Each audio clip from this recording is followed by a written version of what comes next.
Po tayo nagre-repair po ng na Chevrolet Optra yan. Meron po tayo isa rito.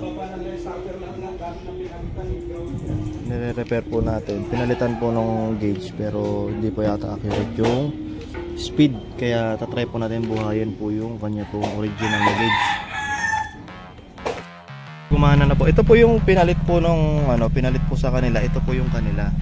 Actually po sila sir, nag-canvas po sa akin ng gauge. Nag-canvas po sila sa akin ng gauge kasi may gauge pa akong ganitong isa. Ngayon nung nagkausap nga po kami, kagagawa nga lang daw po pala. Pinalitan po pala ito ng gauge. Ngayon sabi ko po kala sir, dalhin yung luma. Kasi baka mabuhay ko pa. Ayun na, ito po yung luma nakakabit ngayon. Nabuhay ko po yung luma. Ayan. Yan po yung pinaka-lumang gauge nila. Ito po check engine po, i-scanin po natin kasi hindi po natin alam kung minor ba yung error niyan or major. Kailangan po natin malaman yun. Kailangan nyo pong malaman yun para maagapan natin.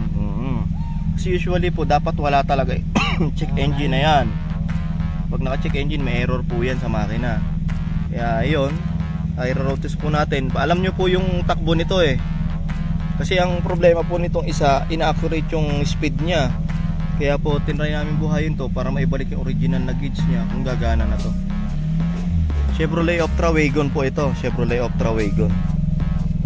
Pero road test na lang po namin ito para maano po natin. Okay lang ma'am.